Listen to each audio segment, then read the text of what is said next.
Hello, are you kind of new to CNC routing, or have you been doing it for a little bit, but you're just tired of all your designs just being cut into the wood?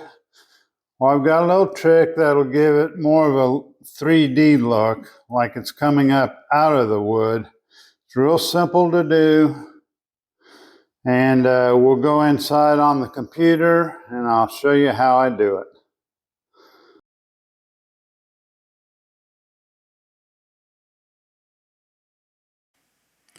Welcome to The Point, brought to you by Midnight Sun Woodworks. My name's Gary, and today I'm going to try to show you a little trick to give your modeling a little 3D look to it. If you're fairly new to CNC machining, you've been just cutting stuff into the wood, like letters and some of your designs, and then you're trying to make it look a little bit different, so this gives it kind of a 3D look to it. And first thing I'll do is get out of the way for you. And we're going to go over here.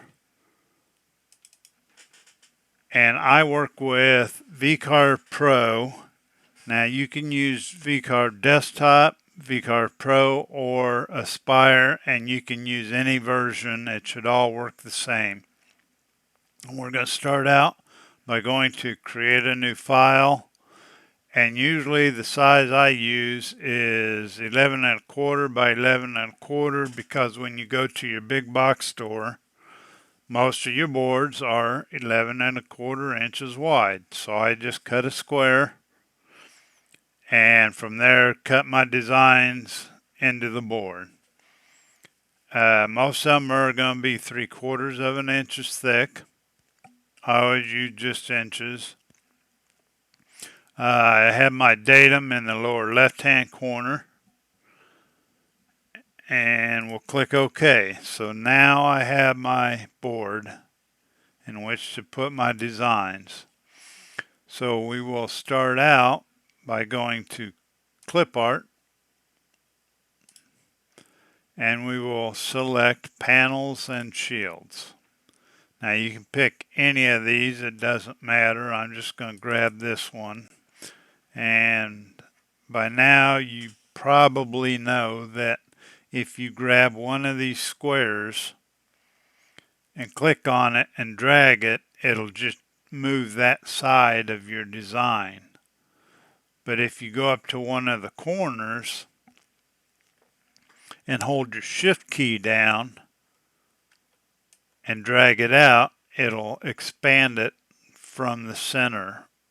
Or if you want to make it smaller, it'll also keep it centered on everything. So there's my panel.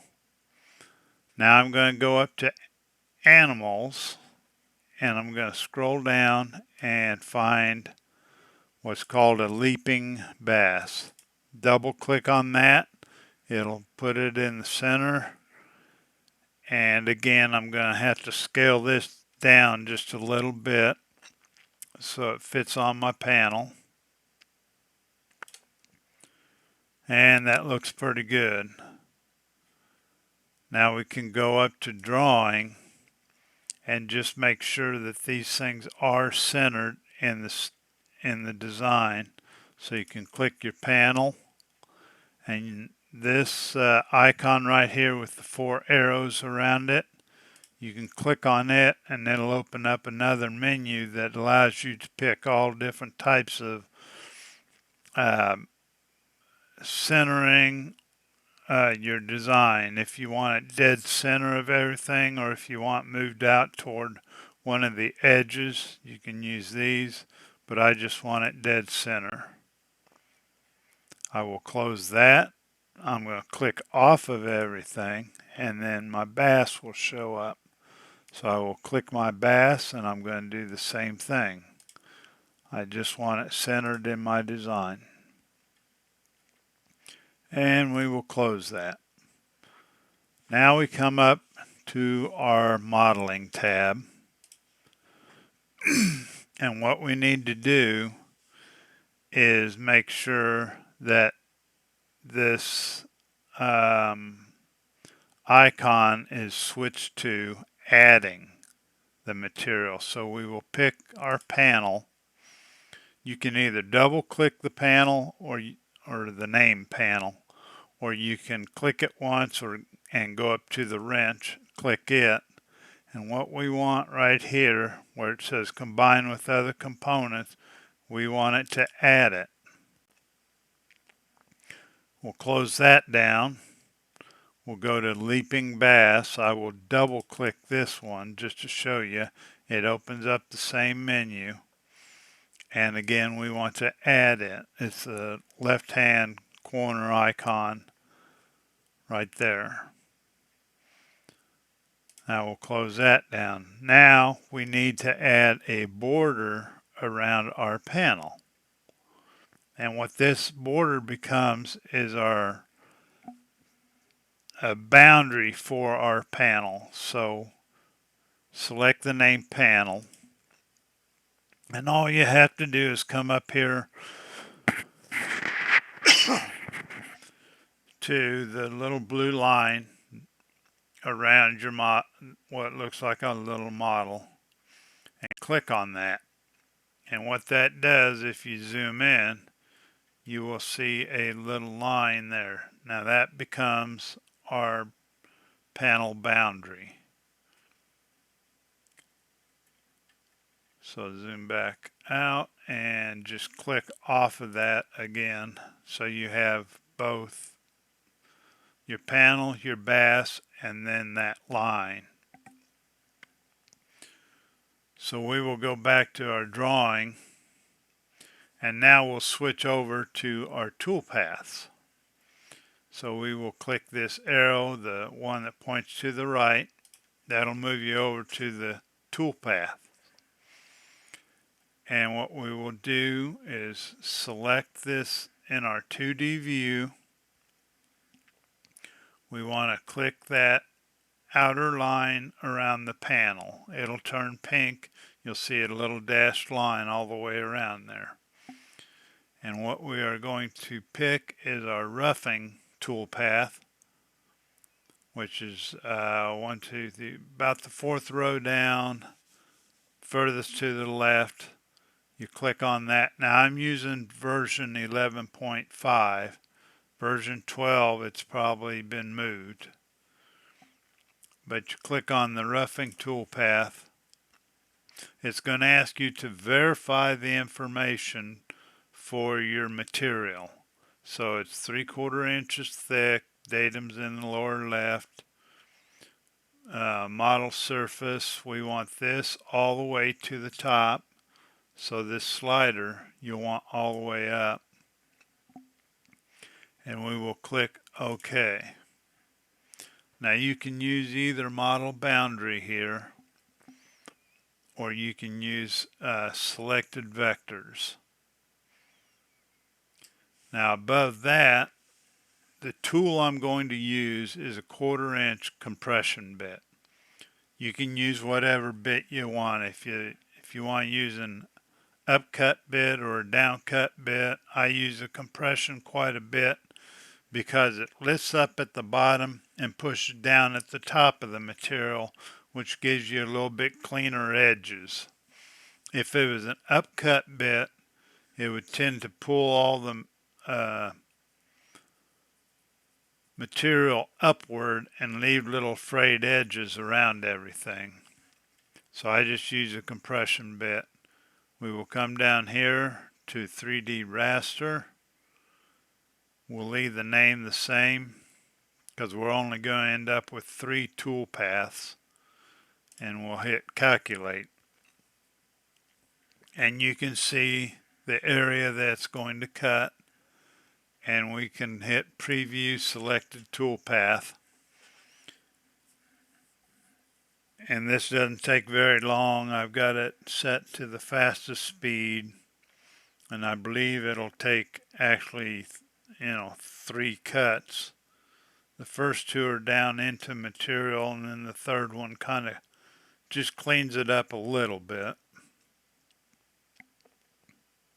around the edges. So we're done with that. We can hit close, and go back to our main toolpath selections. And this time we're going to select the 3D finishing. And this I'm going to use a down cut just because it's only taken off a little bit of material. Down cut will be fine. You could use an 1/8 inch compression if you wanted. Again, the upcut would probably leave little pieces of the wood, those little frayed edges, so that's why I'm using a down cut.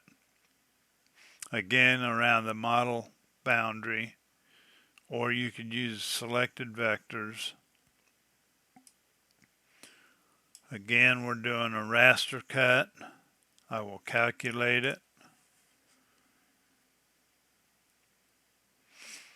It's got that calculated already. We will hit a preview selected. This should only take one trip across the board. And you can see how much is smoothing everything out. And if you didn't like the finish on this, you could go down to a 1/16 inch